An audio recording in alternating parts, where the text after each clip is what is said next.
नमस्कार मंडळी, रक्षाबंधन येते. प्रत्येक घरातल्या लाडक्या भावा बहिणीचा आवडता सण. प्रत्येकासाठी हा सण खास आहे. प्रत्येकांसाठी हा सण वेगळा आहे. प्रत्येकाची आपल्या बहिणीप्रती प्रेम व्यक्त करण्याची भाषा, पद्धत सुद्धा वेगवेगळी आहे, पण भावना मात्र एकच आहे, प्रेमाची, आपुलकीची, बहिणी भावाच्या अतूट नात्याची. याच भावा बहिणींच्या नात्यावर आपल्या चित्रपटसृष्टीने आपल्याला असंख्य अविस्मरणीय चित्रपट दिले. अलका कुबल यांचा माहेरची साडी हा चित्रपट बघितल्यावर आजही अनेकांच्या डोळ्यात अश्रू येतात.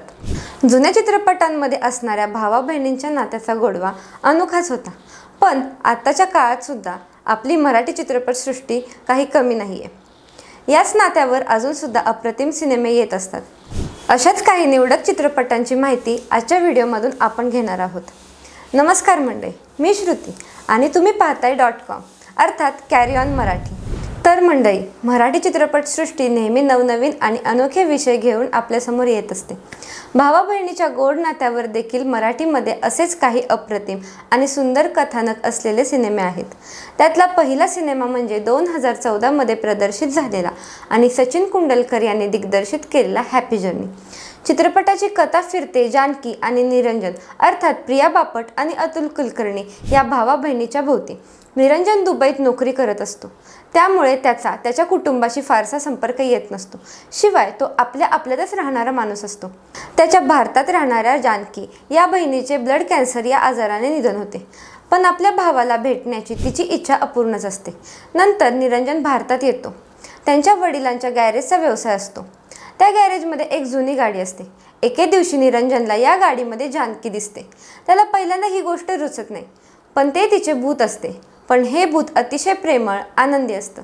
मग निरंजन आपल्या बहिणीसोबत एका सुंदर प्रवासाला निघतो. या प्रवासात जानकी निरंजनला पूर्णपणे बदलून टाकते. याच प्रवासाची सुंदर गोष्ट सांगताना चित्रपट पाहणाऱ्यांच्या मनातील विचारसुद्धा बदलण्याचं काम कथानककारांनी अतिशय सुंदररित्या रेखाटलं आहे. अधूनमधून कंटाळवाण्या वाटणाऱ्या सिनेमाचा शेवट मात्र आपला सगळा बोरिंगपणा दूर करून टाकतो. असा हा चित्रपट एकदा तरी बघायला हवा. हा चित्रपट ॲमेझॉन प्राईम या ॲपवरती उपलब्ध आहे. यानंतर भावा बहिणींमधील प्रेम दर्शवणारा पुढचा सिनेमा म्हणजे एलिझाबेथ एकादशी. पंढरपुरातल्या एका कुटुंबाभोवती ही गोष्ट फिरते. पंढरपुरात वारीचे दिवस आहेत. ज्ञानेश आणि त्याची बहीण झेंडू, आजी आणि आई असं कुटुंब आहे. या चौघांसोबत कुटुंबाचा आणखी एक अमूल्य घटक म्हणजे एलिझाबेथ नावाची सायकल. ज्ञानेश आणि झेंडूच्या वडिलांनी ही सायकल बनवली होती. त्या सायकलची रचना बघता हे स्पष्ट जाणवतं की त्यांच्या वडिलांची क्रिएटिव्हिटी अद्भुत होती. पण त्याचं अकाली निधन होतं आणि घरची सगळी जबाबदारी ज्ञानेश आणि मुक्ताच्या आईवर येऊन पडते. शिवणकाम करून त्या घरचं सगळं भागवत असतात. मात्र बँकांचे हप्ते, मुलांच्या शिक्षणाची फी या सगळ्याची जुळवाजुळव करताना त्यांची दमछाक उडते. अशा वेळी एक दिवस अचानक हप्ते न भरल्याने बँक त्यांच्या मशीनवर जप्ती आणते. पुढच्या 4 दिवसात 5,000 जमा करण्याची बँकेने तंबी दिलेली असते. मग शेवटचा पर्याय म्हणून एलिझाबेथ विकायचा विचार आईच्या डोक्यात येतो. बाबांची एकुलती एक आठवण विकायला मात्र मुलांचा ठाम नकार असतो. पण दुसऱ्याच बाजूला 5,000 रुपये जमा करण्याचं आव्हानही समोर असतं.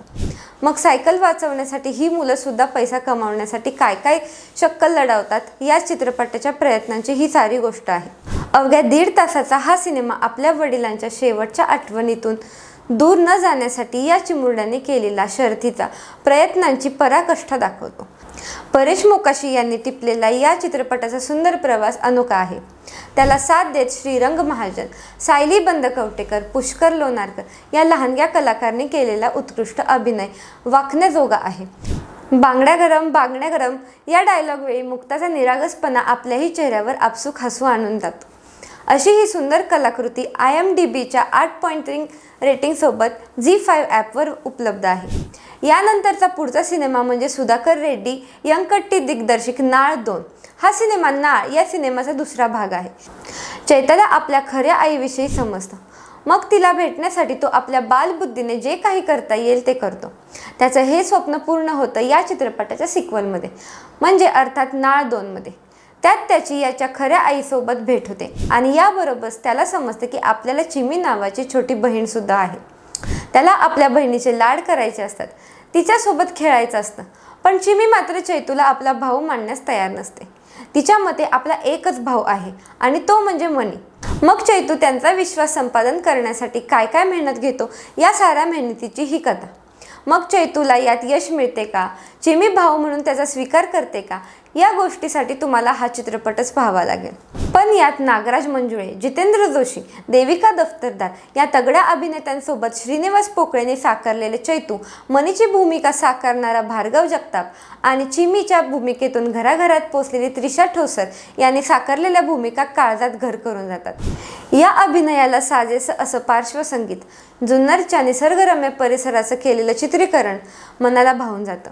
चित्रपटाचा क्लायमॅक्स प्रत्येकाच्या डोळ्यात पाणी आणल्याशिवाय राहत नाही असा हा गोड सिनेमा जिओ सिनेमावर उपलब्ध आहे. आपण नाळ 2 बघण्या अगोदर जर नाळ बघितला नसेल तर अगोदर नाळ बघून घेतला तर बरं होईल. आणि भाऊ बहिणीसाठी काय काय करू शकतो याचे उत्तम उदाहरण दाखवणारा पुढचा सिनेमा म्हणजे 2019 साली आलेला खारी बिस्किट. ही गोष्ट आहे खारी अर्थात वेदश्री खाडीलकर आणि बिस्किट अर्थात आदर्श कदम या भावा बहिणीची. खारी हे जग पाहू शकत नाही कारण ती जन्मापासूनच अंध आहे.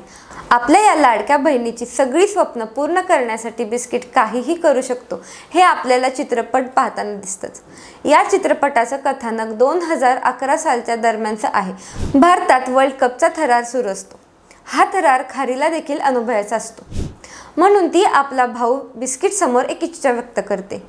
ती इच्छा असते स्टेडियममध्ये जाऊन मॅच बघण्याची.